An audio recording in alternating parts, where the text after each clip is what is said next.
Olá, pessoal. Eu sou a Gi, a IA do Recursos Humanos. Esperamos que todos estejam bem. Os alunos do primeiro módulo do curso técnico em Recursos Humanos realizaram uma pesquisa junto aos estudantes dos cursos técnicos em Nutrição, Dietética e Gastronomia, além da comunidade em geral, com o objetivo de identificar as principais dúvidas trabalhistas. Após a coleta das informações, os dados foram tabulados e analisados, e cada grupo ficou responsável por explicar as dúvidas mais recentes com base na legislação trabalhista vigente. A seguir, apresentamos os principais temas levantados e suas respectivas explicações jurídicas, elaboradas pelos próprios estudantes, com o intuito de esclarecer e promover conhecimento sobre os direitos e deveres no ambiente de trabalho. Esperamos que vocês gostam e curtam aqui no YouTube. Até mais! Olá, pessoal! Está começando o episódio da RH em Pauta, o seu podcast sobre o mundo do trabalho. Eu sou a Eliane e hoje vamos falar sobre dois temas muito importantes para qualquer profissional: a previdência social e a rescisão contratual. E para isso estou com um time incrível. Se apresente, pessoal! Olá, meu nome é Daiane e eu vou falar sobre a previdência social. Olá pessoal, tudo bem? Meu nome é Felipe. Eu vou falar sobre contribuição e benefícios e direitos na rescisão. Oi gente, eu sou o Felipe e eu vou falar sobre a relação da empresa e RH com a Previdência Social. Olá pessoal, eu sou a Letícia e eu vou falar sobre rescisão contratual. Pessoal, nós vamos começar o tema falando sobre a Previdência Social. Vamos iniciar falando sobre o conceito da Previdência Social. Por isso, estarei passando o assunto para a Daiane para explicar melhor sobre o assunto. Pessoal, a Previdência Social é um sistema de proteção para o trabalhador, certo? Ele garante que em casos como doença, aposentadoria ou acidente, o trabalhador tenha uma renda e não fique desamparado. Qualquer pessoa pode contribuir para a Previdência Social? Quais seus benefícios? Felipe, você poderia explicar um pouco mais sobre o assunto? Claro, então, Eliane, tanto aqueles que possuem vínculo empregatício quanto aqueles que trabalham de forma autônoma ou não exercem atividades remuneradas têm direito.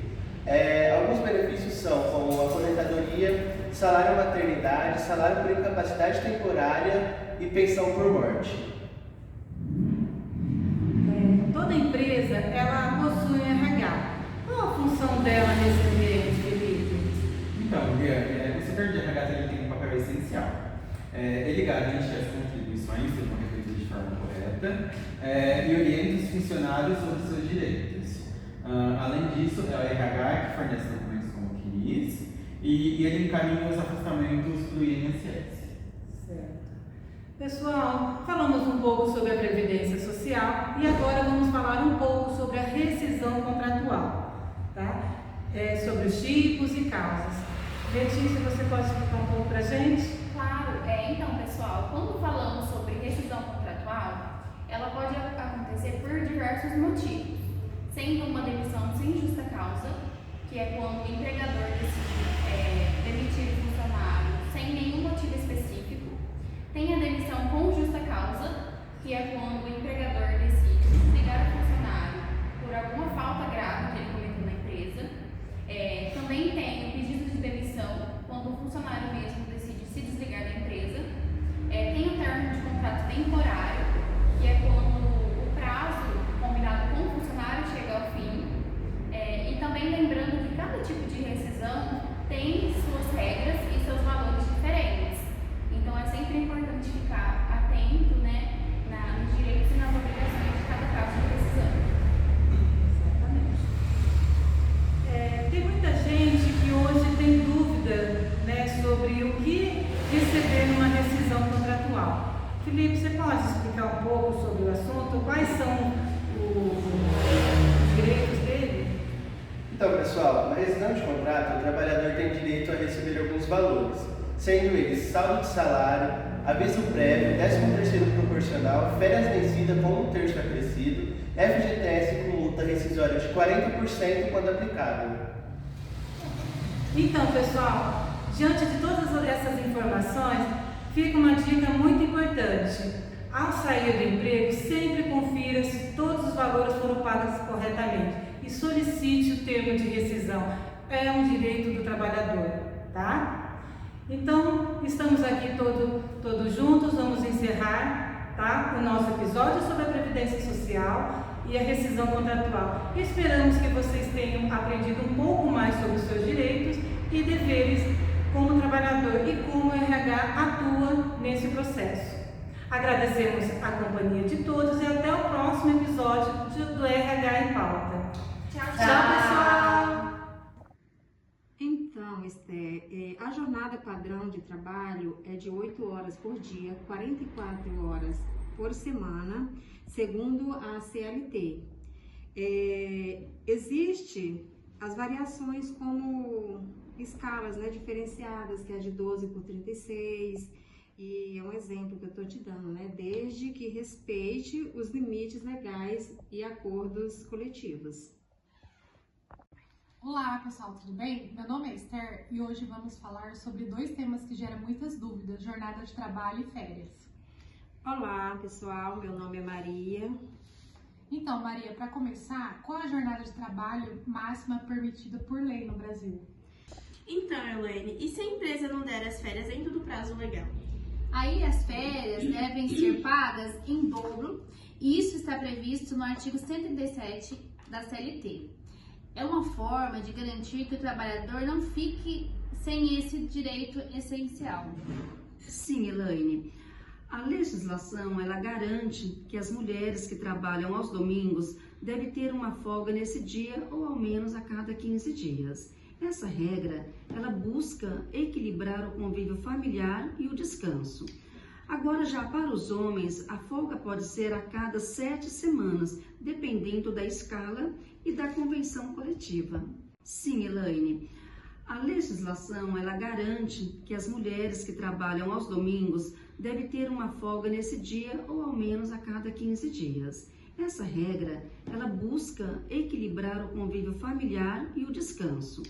Agora, já para os homens, a folga pode ser a cada 7 semanas, dependendo da escala e da convenção coletiva. Olá, Maria Luísa, tudo bem? Oi, Maria, tudo sim? Que bom. Maria Luísa, referente a uma pergunta simples, né, que muitos dos trabalhadores não conhecem, né, os seus direitos. Referente a férias, por quanto tempo um funcionário, um trabalhador deve tirar suas férias? Então, Maria, após 12 meses de trabalho, o trabalhador tem esse direito de 30 dias de férias. Esse é chamado período aquisitivo. Depois disso, a empresa tem mais 12 meses para conceder esse período. Então, pessoal, esse foi o nosso trabalho sobre direitos trabalhistas e férias. Espero que tenham gostado e obrigada pela atenção. Boa noite, pessoal. A gente vai falar hoje dos direitos trabalhistas, entrando aqui na área de remuneração e adicionais. Pode ser uma noturna, um direito garantido, né, para os trabalhadores que trabalham das 10 horas até as 5 da manhã. Para quem trabalha no rural, é das 8 até as 4 da manhã. Para quem trabalha no urbano, a porcentagem é de 20% sobre a hora diurna. 25% para os trabalhadores rurais sobre a hora diurna, um acréscimo ali, né? E para trabalhadores que estendem a sua jornada, iniciando antes das 22 e que prolongam até depois das 5 horas da manhã. A periculosidade é um direito garantido para trabalhadores que estão ali em situações de trabalho suscetíveis a risco, né? Inflamáveis, explosivos, energia elétrica, roupas ou violência física. Aí tem um acréscimo aí de 30% calculado sobre o salário bruto do trabalhador. Olá pessoal, tudo bom? Meu nome é Iago e hoje eu vou falar um pouco com vocês sobre o conceito da remuneração do funcionário. O conceito de remuneração. A remuneração se constitui diretamente sobre toda a renda do trabalhador, incluindo principalmente benefícios, descontos, adicionais, promoções, comissões. Toda a renda do trabalhador é a própria remuneração dele. Isso é a base para todos os cálculos para o RH, para poder fazer folha de pagamento junto do desconto. Oi pessoal, eu sou Maria Luísa e eu vou falar um pouquinho sobre as férias. Esse direito ele é garantido, né, na CLT após 12 meses de trabalho, sendo assim chamado de período aquisitivo. O período concessivo, após o trabalhador ter adquirido o direito de férias 12 meses seguintes, a data em que o período aquisitivo for completado. As férias devem ser pagas em até 2 dias anteriores ao gozo da mesma. Não pode coincidir com o sábado, né? As férias elas não podem ser dadas no sábado, no domingo, feriados ou em dias de compensação de repouso semanal. Ela pode ser dividida em até 3 partes. Uma delas não pode ser inferior a 14 dias e as demais inferiores a 5 dias. O funcionário ele tem direito de vender apenas 1/3 das férias. A remuneração das férias, que é composta por 30 dias, mais 1/3 do valor das férias. Oi gente, tudo bem? Eu sou a Prietra e eu vou falar sobre insalubridade.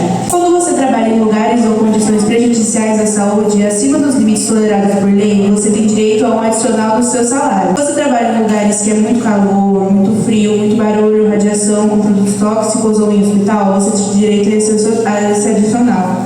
Existem 3 graus de insalubridade que são determinados por engenheiros ou médicos do trabalho em um laudo técnico de condições do ambiente de trabalho, que é o LTCAT. Esses graus são 10%, 20% e 40%. E são adicionados no seu salário base e faz parte da sua remuneração final, o salário líquido. Mas se a empresa fornecer medidas de proteção, como EPIs, que reduzem ou neutralizem aquela insalubridade, é feito um novo laudo e você pode perder esse adicional. Oi, meu nome é Inaê e eu vou falar sobre o trabalho de menores de idade no Brasil. O Brasil é regulado por leis específicas para o trabalho dos menores aprendizes.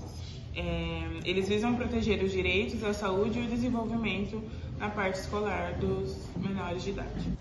É proibido o trabalho para menores de 16 anos, exceto nas condições de aprendiz a partir de 14 anos. A aprendizagem de 14 a 24 anos, o contrato de aprendizagem é uma forma legal de inserção de jovens no mercado de trabalho, com regras específicas. Requisitos para ser aprendiz são: ter entre 14 e 24 anos, sem limite de idade se a pessoa tiver algum tipo de deficiência, estar matriculado ou frequentando a escola, caso ainda esteja concluindo o ensino médio, estar inscrito em programas de aprendizagem em entidade formada e autorizada. É proibido que menores aprendizes trabalhem em lugares insalubres, perigosos ou noturnos. Mesmo com mais de 16 anos, o adolescente não pode exercer atividades perigosas, insalubres ou noturnas, entre as 22 e as 5 da manhã, insalubres como, por exemplo, exposição a produtos tóxicos, poeiras, ruídos intensos, e perigosos como explosivos e alta carga de energia voltaica. Onde denunciar o trabalho infantil? Disque 100, Direitos Humanos, Conselho Tutelar, Ministério Público do Trabalho ou na Delegacia da Infância e Juventude. Oi, meu nome é Eduardo, o dela é Ana Clara e a gente vai falar sobre os tipos de assédio no ambiente de trabalho. O assédio no ambiente de trabalho é um comportamento abusivo, repetitivo ou sistemático. Ele visa intimidar, humilhar ou desestabilizar e prejudicar um trabalhador. Ele pode assumir várias formas e é muito importante reconhecê-las para preveni-las. O primeiro tipo que eu vou falar é o assédio moral, que ele é o tipo mais comum no ambiente profissional. Ele é um ato contínuo e repetitivo de comportamentos ofensivos frequentes e visa desestabilizar emocionalmente a vítima. Pode vir de chefes, colegas ou subordinados. Algum exemplo é tipo gritar ou humilhar em público, isolar o colaborador do grupo, delegar tarefas impossíveis ou incompatíveis com o cargo, espalhar boatos ou desmerecer a capacidade da pessoa. O segundo é o assédio sexual, que envolve condutas de conotação sexual indesejada no ambiente de trabalho. Algumas características pode ser verbal, física ou por meio de mensagens. Ela cria um ambiente constrangedor ou hostil para a vítima e ela pode ocorrer entre pessoas de qualquer gênero. Alguns exemplos são comentários ou piadas de cunho sexual, com convites insistentes para encontros amorosos, toques não consentidos e chantagem sexual em troca de benefícios profissionais, como algumas promoções. O próximo é o assédio discriminatório, sendo ele estar relacionado à discriminação por características pessoais da vítima, sendo elas motivações comuns como gênero, raça ou etnia, idade, religião, orientação sexual e até deficiência. Alguns exemplos são comentários ou piadas ofensivas e ignorar ideias no ambiente de trabalho ou propostas de pessoas por preconceito. O assédio organizacional é quando a própria empresa ou gestão promove práticas abusivas sistemáticas. certo? Sendo umas características dela como excesso de cobranças e metas inatingíveis, também tendo um clima de medo constante nos colaboradores. O incentivo à competição agressiva ou à humilhação pública e também a falta de canais de denúncias ou proteção ao trabalhador. Assédio virtual ou cyberbullying. Ele é feito por meios digitais, como e-mails, mensagens, chats corporativos e também redes sociais, sendo um exemplo enviar mensagens humilhantes ou ameaçantes, também exposições em grupos de trabalhos que ocorrem normalmente e divulgação de imagens sem consentimento da outra pessoa. Concluindo então, como reagir diante desses assédios no trabalho? Grave tudo o que tiver oportunidade. Anote a data, os horários, as situações e, se possível, selecionar algumas testemunhas também. Guarde provas como e-mails, mensagens, áudios e denuncie ao RH, principalmente, à ouvidoria da empresa, ao sindicato ou ao Ministério Público do Trabalho. Em qualquer situação, procure apoio psicológico ou jurídico para esses casos. Bom, pessoal, esse foi o nosso trabalho sobre o menor aprendiz no trabalho e sobre assédio sexual no trabalho também. Agradecemos a oportunidade e estamos à disposição para qualquer dúvida. Obrigada.